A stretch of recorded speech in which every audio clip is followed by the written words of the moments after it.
మనసులో బాధను కన్నీళ్లు మాత్రమే బాగా అర్థం చేసుకోగలవు. అందుకేనేమో మనసు బాధ తగ్గేంత వరకు కన్నీళ్లు మనల్ని వదిలి వెళ్ళవు. మృదువైన మాటలు మనుషుల మధ్య స్నేహాన్ని పెంచుతాయి. అదే మాటలు కఠినమైతే దూరాలు పెరుగుతాయి. మిత్రుత్వం, శత్రుత్వం అంతా మాటల ప్రభావమే. ఎంత అరగదీసిన గంధపు చెక్క సువాసనని కోల్పోదు. అలానే ఇన్ని కష్టాలొచ్చినా ధీరుడు తన ఆత్మవిశ్వాసాన్ని కోల్పోడు. ప్రశంసలకు మరీ ఎక్కువగా పొంగిపోతున్నావంటే విమర్శ నిన్ను తీవ్రంగా బాధ పెట్టగలదని అర్థం. ప్రవర్తన అద్దం లాంటిది. ప్రతి వ్యక్తి ప్రతిబింబం దానిలో కనిపిస్తుంది.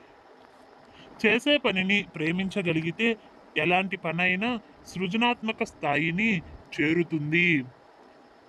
చిన్న పొరపాటే కదా అని నిర్లక్ష్యం చేయకూడదు. పెద్ద ఓడను కూడా ముంచేయడానికి చిన్న రంధ్రం సరిపోతుంది. ప్రయత్నం మానేస్తే మరణించినట్టే. ప్రయత్నం చేస్తూ మరణిస్తే జయించినట్టే. జీవితంలోని కొన్ని క్షణాలు జ్ఞాపకాలుగా మారినప్పుడు పడే బాధ చాలా కష్టమైనది.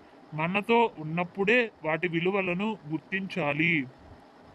విజేత ఎప్పుడూ విజయాలతో నిర్మింపబడడు. తన విశ్వాసాన్ని ఎప్పుడూ నిలబెట్టుకోవటం ద్వారా తయారవుతాడు. నీ కలలు నిజం కావాలంటే నీకు ముందుగా కలలు సాధించే ఆశయాలు ఉండాలి. చేసే సంతకం కూడా ఒక వ్యక్తి యొక్క వ్యక్తిత్వాన్ని తెలియచేస్తుంది. కొన్నిసార్లు పేరును కూడా.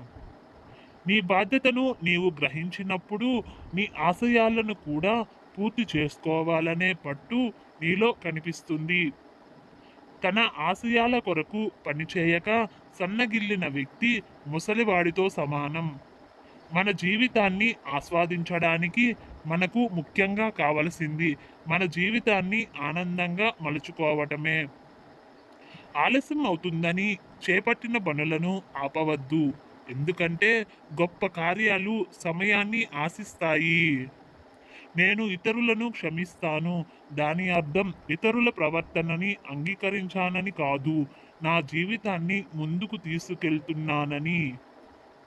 అర్ధరహితమైన మాటల కన్నా అర్థవంతమైన నిశ్శబ్దం చాలా మంచిది. మనం చేసే తప్పులన్నింటిలో పెద్ద తప్పు మన స్వంత తప్పులను గ్రహించకుండా ఇతరుల తప్పులను వెతకటమే.